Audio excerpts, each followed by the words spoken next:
naman natin guys yung Beat. Charot. Hawak na naman natin guys yung Android phone natin. Which means, nasa Google Play Store po yung ating pag-uusapan. At ito yung pinaka-okay sa in-applyan ko ngayong araw. Kasi, you can loan from 3,000 pesos up to 80,000 pesos. At hindi lang siya basta 7 days to pay ha. Meron po siyang 2 terms up to 3 terms na bayaran. At guess what? Mas mataas po sa 3,000 yung pinautang niya sa akin. So, for today's video, another loan application at bagong utangan po ito na nasa Google Play Store. Ang pangalan nito guys is B-Loan. As of now guys, nung na-download ko po siya, wala pa po siyang ratings as in fresh na fresh. So, under po siya ng CMS Pot of Gold Lending Corporation. Ito nga yung mga nasa ads niya, no? Digital Personal Loan Services na 3,000 nga up to 80,000 yung pinapautang. Flexible installment option. Yes, kasi may 2 terms at 3 terms dito guys na bayaran na not 7 days to pay. At ito pa, transparent loan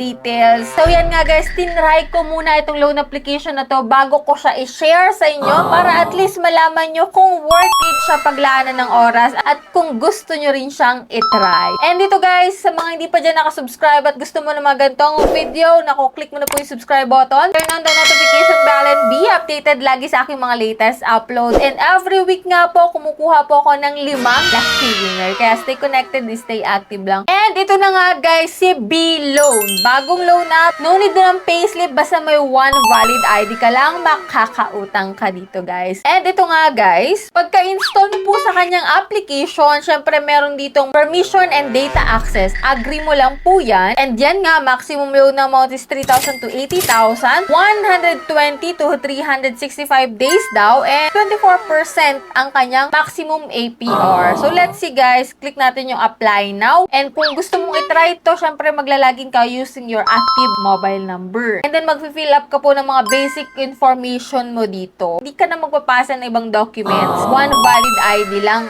pasok na kaagad guys. And sa contact reference yung contact number lang yung hihingi nila sa'yo. But make sure, dapat alam nung tatlong yun na kinuha mo sila para hindi na rin sila magulat kung i-text man sila or tawagan. And then dito guys, identification. So, halos lahat naman po ng ID is available. Kaya, swerteng-swerte natin. Makaka-loan talaga tayo dito guys. Yun nga lang, syempre, depende pa rin kung ma-approve tayo. It doesn't mean na lahat ng IDs pwedeng ma-approve rin lahat. So, hindi rin po, no? And then dito nga sa withdrawal account, pwede po siyang ma-receive sa GCash, Paymaya, GrabPay, or any bank. And ito na nga guys, nagulat ako dito ha, sobrang laki ng kanyang loan offer sa akin. Pero ang minimum is 1,000 to 5,000 pesos. Yes, 5,000 pesos. So, tinignan ko din talaga agad yung kanyang loan terms. Ito po ay 7 days in 2 terms at 7 days in 3 terms. Kumbaga naman guys, lumalabas na 14 days up to 21 days payment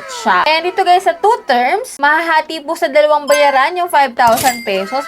Ang total repayment mo after 7 days is 2,999 pesos. And then after 7 days ulit, 2,999 ulit. Same amount, guys. And then dito guys, sa 3 terms, ang pauna mong babayaran is 2,166 pesos. Dalawa ay ganun din. At same rin po sa 3 repayment period. So, 2,166 pesos. Pero hindi dito guys nakalagay kung magkano na lang yung mare-receive mo sa 5,000 pesos. Kaya, i-click muna natin yung click to get cash para malaman natin guys. And upon approval pa, bago natin siya makita guys. Itong facial recognition start natin and reviewing po yung ating application. So, yung mga ganitong loan application guys, hindi siya complete yung kanyang details. Hindi niya pinakita lahat kung magkano yung ibabawas sa service fee at interest. Syempre, meron yan. Hindi yung mawawalan. At kung magkano lang yung mare-reserve natin. Kasi baka magulat tayo guys na bakit ganito na lang yung na-reserve natin sa 5,000 tapos ganito kalaki yung babayaran natin. So, hindi natin mako-compare sa ngayon guys. Pero kung i-check natin guys, ika-calculate natin, no? Sa 5,000 doon sa 3 terms, 2,166 times 3, pumapatak po yun na 6,498 pesos. Pero, meron pa itong ibabawas sa 5,000 kasi hindi mo naman sigurado na exact amount yung mare-receive mo sa 5,000 5,000, di ba? Sa check natin guys yung isa, 2,999 times 2. So,